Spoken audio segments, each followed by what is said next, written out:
Talking to Micky Collins after the 2-2 draw against Hastings on Saturday. All action at the end, Micky, but the boys have come off and they look a bit shell-shocked and devastated after that. I think anyone would be, and I think if it was the other way around, I think they'd probably be the same. You know what, that's football sometimes, you have to take that on the chin. Disappointing because I thought we were exceptional on the day, and I thought we put them to the sword. But you know what, when you're top of the league, that's what you do because you're a good side, you're there on merit, and they pushed us all the way. I'm disappointed with the time he's added on. He's added another minute out of nowhere with 4 minutes to play. He's come to the dugout and lied about it. That's disappointed me because in that minute he gives the harshest penalty I've ever seen. But the lead up to it's the worst bit. Kingy kicks the ball against their guy, it's our throw. No, doesn't give it. Lino gets it wrong, ref gets it wrong, throw it in the box, we clear it, he's given a handball, he's kicked the ball from 1 yard away, he's hit him on the hand that's next to his body. Wow. You know, that's football. Let's not harp on about it because at the end of the day, they're a very, very good side. And if they're honest and put their hand on their heart today, they came up against a side today that was better. And we worked hard this week to nullify them, show them respect because they're a great side. And I thought we did it. And at 2-0 up, you know, we were only going to go on and win the game. And as I say, that's what true champions do. Top of the league, we did it. You show that you're good, and they did. Fair play to them. Give them great credit for that. Big positive about your performance. There's a lot to be positive about. 2 great goals though. Fantastic, and we set up. I'm not saying we set up to go and score 2 worldies like that, but you know what, we set up a certain way to go and spring them, and it worked. And then they ran out of ideas in the end, and then they did what they had to do. They had to launch it, so they had to scrap their game, and they played 4 up front in the end and smashed it up there. Fair play. That's what you have to do. You know, when you're fighting for vital points. And I thought we were good. I thought we worked hard all over the park. We stuck to our game plan, and the boys were very disciplined. And just disappointed last 5. Gave away some silly free kicks in silly areas, and then you invite the pressure on, and that's how they get back in the game. Kenny comes on and scores, and that's it. But it's Alamo then, and they're fighting for their lives. So it would have been great to see it out as a 2-1. But that's football sometimes. My boys are disappointed, but we can't be too much because the performance was what I wanted today. Irrespective of the score, what performance could we put in against probably the best side in the league? And I think anyone that witnessed it, whether you're neutral or not, would be brutally honest and say we were a good side today. You mentioned the game plan. You know, what did you work on so hard in the week that bore fruit today?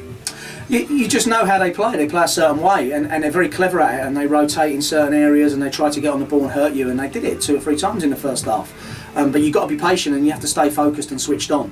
And that's what we did. Unfortunately, they've changed their game plan and actually got more out of it by doing that than they did by what they were doing before. So. But listen, when your players come out and play exactly how you want to, and then, as I say, you're 2-0 up, and I'm not saying comfortable, but I thought we were. That's disappointing, that end. That's really disappointing. I think if he'd have pulled one out and bent it top corner 25 yards, you take it on the chin and walk away. But for the manner of that's happened, wow, that's very frustrating. You brought in another new player this week, Joe Tennant, and I think he had a fine game at centre half today. He's a very good player, Joe. He's 21. I'm actually surprised that during the summer he never went off and played in the pro game because he was Freebridge's standout player last season. We tried to get him, and then he went and played high with Leatherhead and Worthing. Never worked out. Dropped into Cray Valley, didn't enjoy it. Got in touch with his agent and manufactured to come to us. And he's a great prospect. He won't, you know what? He'll stay to the end of the season with us minimum, but he'll go on and play at high level. He's a very, very calm guy, especially at 21, and he can play. And he's a very, very good defender, as you see today. And along with 10 other players and the sub today, we've mentioned it before, all putting in a shift, all working hard for the cause. Sometimes you look at your players, and we ain't had a great run of it lately, and we're aware of it. But in my opinion, apart from our defending from set pieces last week, I actually thought we played all right.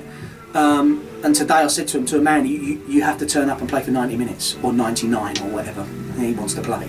And they did, almost. They did almost, and as I say, if it was our error that cost us the 3 points or losing 2 points, I'll take it on the chin. It's not our error. We know whose error it is, and we've all witnessed it. So. And now you've got 2 games against sides at the other end of the table, Faversham, or East Grinstead first, and then Faversham. That will be another challenge, perhaps a different challenge as well. Just as tough. It's a different kettle of fish there. East Grinstead are fighting for their lives, and Faversham are doing all right. James has gone in there and steadied the ship there, and I think I was unlucky today against Whitehall. So you look at that, that's tough. There's no easy game in this league. They've just proved that today because they've rocked up and nearly got done 2-0. We have to be mindful that Tuesday we've got to go there and we've got to start putting points on the board. It's all right putting in good performances, But we need to get where I think we should be, and then that is in and around the playoffs, because we're a good enough side to do that, and we proved it today. Just inconsistency and making mistakes has cost us at times, and yeah, that's where we need to be. 17 to play, 51 points to play for. You know, it's all there. We just got to turn up and deliver, and if they keep doing that for me, I think we'll end up where we should. That is a lot of football, isn't it? So, you know, you think that the season ends in April, but between now and then, you know, you've got a lot to keep you occupied between now and the end of the season. Yeah, it's crazy. It always happens every year. Every league you look at and every league you're in, you know, the one we was in before, it ends up the same every year. You only need a good cup run, and all of a sudden you're playing Saturday, Tuesday, Thursday, right the way through to the end. It's madness. I don't know why they don't protect their teams and change it and put some more games in midweek during the season. And but hey, it is what it is. We turn up. We've got a big enough squad now. You know, we've strengthened again, so we'll look at it and see how we go Tuesday. Louis missing again today? Yeah, just precaution really. He was okay for Ashford and he came off the bench, and his knee just a little bit of swelling in it again, and spoke to the physio and see it, and he probably could have played today and probably could have come off the bench, but the physio is saying to him, look, let's just get rid of all the swelling. It's nothing, there's no damage in it at all, the scans all come back clean, it's just that little bit of swelling, and we just wanted to be mindful that there's no point in rushing it back and then be out for 4 or 5 weeks. Let's just get him back 100%, and then we'll take it from there. And poor old Tom in the wars again today. Not the face this time. Yeah, Ripley puts his body on the line. He always has for me, and he's a great kid. And probably that weakened us a little bit when he come off, because he's probably our best header of the ball. And all of a sudden, that's it. It just, you know, it just disorganises you for a little bit. And Gores came in, and that's it. But you just can't legislate for how that game's ended. Commiserations on that, and go again Tuesday night. Cheers, Andrew. Thank you.